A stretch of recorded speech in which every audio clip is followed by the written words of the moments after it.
Henderson Library's Home Edition. My name is Sadie, and today we are going to be making a paper blue ox head with origami. Now, I'm not sure how many of you are familiar with the tale of Paul Bunyan and his trusty companion Babe the Blue Ox, but Paul Bunyan was a pretty notable folktale figure all throughout America and Canada. It's even said that he was a giant lumberjack, so huge that his footsteps created all the lakes in Michigan. And I don't know if you know this, but Michigan has a lot of lakes.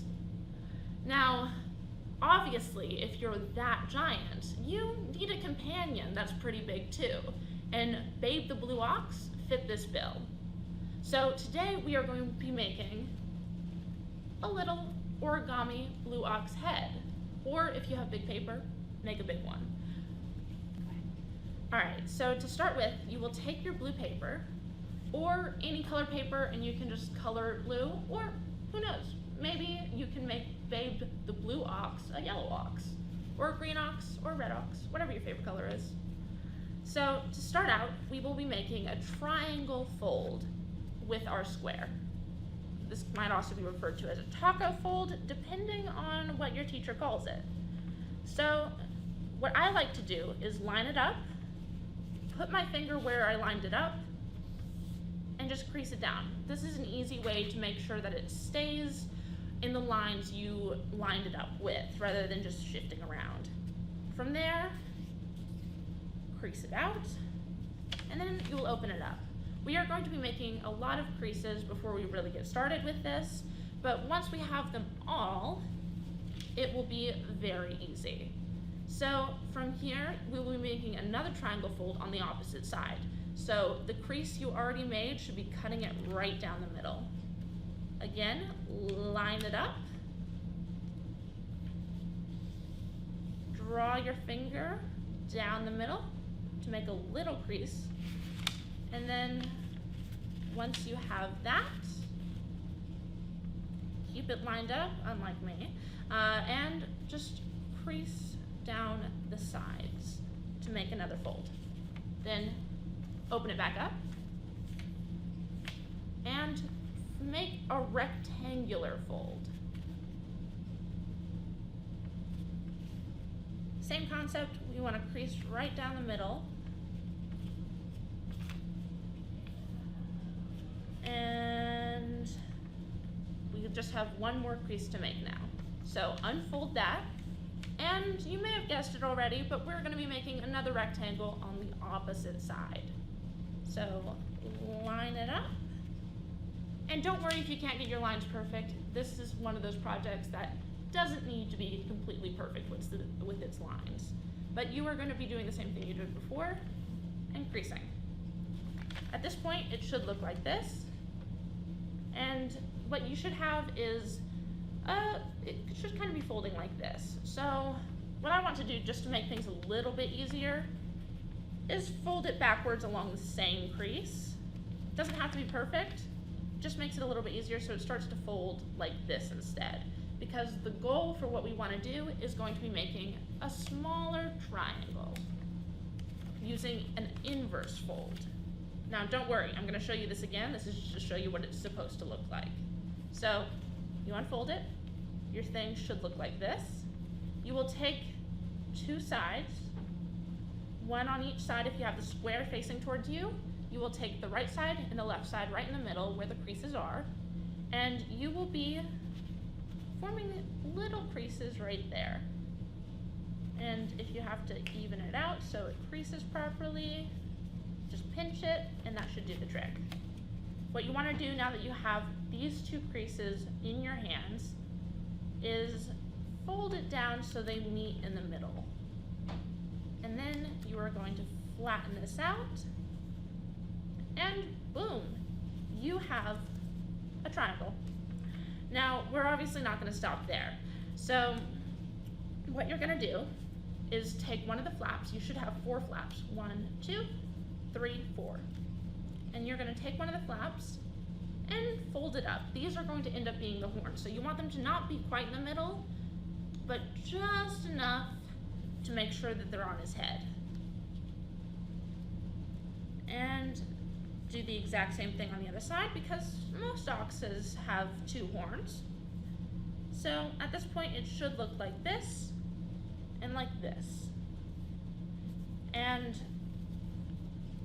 just to get things, make those horns nice and pointy like this, we are going to be taking this corner here. You should have a little triangle where you made that fold. You're going to be taking the corner on the right side and folding it just to meet there to make the horns a little bit more pointy. So it should look like this on this side and this on the other side. And then we're going to be doing the exact same thing on the opposite horn. Just folding it over. Again, it doesn't have to be perfect. This is just however big you want to make the horns is good. So at the end, flip it over. Should look like this. Now what you're going to do is take these flaps right here. These are going to be the ears. So you are going to take one and fold it so it peeks up a little bit. How far you fold is how big the head is going to be. So you can kind of decide that. My only suggestion is not folding over this point right here, just so there's not unnecessary levels of punchiness to it, you know? Okay, so once you have this, you're going to be doing the exact same thing on the other side. And folding it. Doesn't have to be exact, but it should be kind of similar. So it kind of peeks up at the corners there. And at this point, ears don't look like this, but what we can do is flip it over, looks like that, and take a little bit of your finger and hold it there. That's about how much you want to fold over, because we don't want to just fold it back like this, but we do want it to be peeking out, so it should look like this. I'll show you that again on the other side. So flip it over, should look like this, and then maybe take a centimeter from this side going in. So just like a fingertip's worth. Hold that there so you know where to fold, and then just make your crease.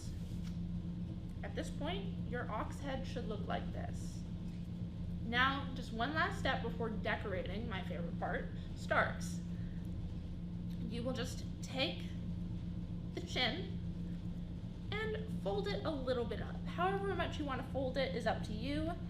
You can see with my examples here that this one is folded a little less and this one is folded a little more. You can kind of play around with it too and see what you like. With this one, I decided to fold it around the middle of the two.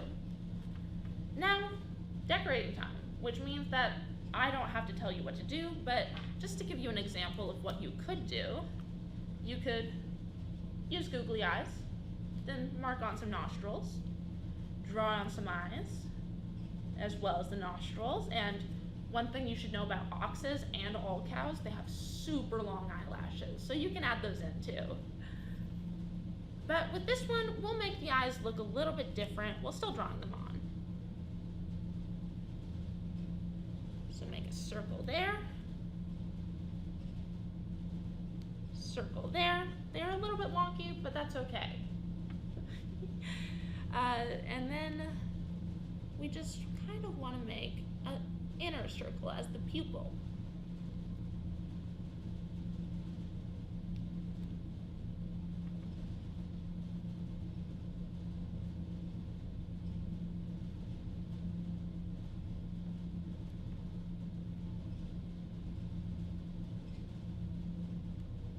Drawing on some eyelashes, some eyelids. Again, this is something you can have fun with. It doesn't have to be perfect, and it's just whatever facial expression you want to give this cow, you can give this cow.